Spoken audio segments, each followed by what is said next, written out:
GST 2.0 ভারতীয় share বাজারে medical সেক্টরের উপর কি প্রভাব ফেলেছে বা কি প্রভাব ফেলতে চলেছে। দেখুন, মেডিকেল সেক্টরে একটা ভালো গ্রো আসতে চলেছে। মেডিকেল সেক্টরের সঙ্গে রিলেটেড যেসব কোম্পানিগুলি রয়েছে সেই সব কোম্পানিগুলিতে হাই গ্রোয়িং একটা সেক্টর হতে চলেছে এবং সেটা বলবো এই মেডিকেল সেক্টর এখন একটা আগুন এবং এটা ভালো একটা রিটার্ন দেবে। কেন বলছি, দেখুন জিএসটি 2.0 নতুন জিএসটিতে বলা হয়েছে জীবনদায়ী ওষুধ, এইডস, এইচআইভি, যক্ষা, টিভি, এইসব জীবনদায়ী এবং ক্যান্সার, এসব জীবনদায়ী ওষুধের ওপর কোনো জিএসটি থাকবে না, সম্পূর্ণ জিএসটি বা শুল্ক মুক্ত।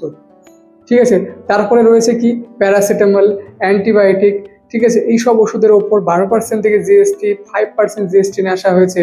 ঠিক আছে, এবং সার্জিক্যাল যে ইনস্ট্রুমেন্টগুলো লাগে এবং বিভিন্ন তোমার ভ্যাকসিনের ওপর জিএসটি 0 করা হয়েছে। তারপরে তোমার অপারেশনের জন্য যেসব যন্ত্রপাতি লাগে এবং বিভিন্ন রিপোর্ট করতে যেসব জিনিসগুলো যন্ত্রাংশ লাগে সেই যন্ত্রাংশগুলির ওপর জিএসটি সম্পূর্ণ 0 করা হয়েছে। তো এই কারণে মেডিকেল সেক্টরে একটি ভালো একটা গ্রো হওয়ার সম্ভাবনা রয়েছে এবং মেডিকেল সেক্টরের উপর অনেকটাই জিএসটি কমেছে, তাই মেডিকেল সেক্টর আগুন এখন একটি। তো মেডিকেল সেক্টরের সবচেয়ে ভালো কোম্পানিগুলো তোমাদের সঙ্গে আজকে শেয়ার করব।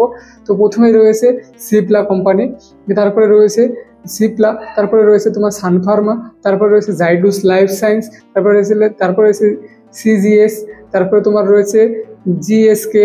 ঠিক আছে, তারপরে তোমার জিএসকের পর রয়েছে তোমার ডক্টর রেড্ডি। তো এইসব কোম্পানিগুলো ইনভেস্ট করতে পারো, ভালো একটা জায়গা বা পজিশনে রয়েছে এবং এগুলি গ্রো করবে।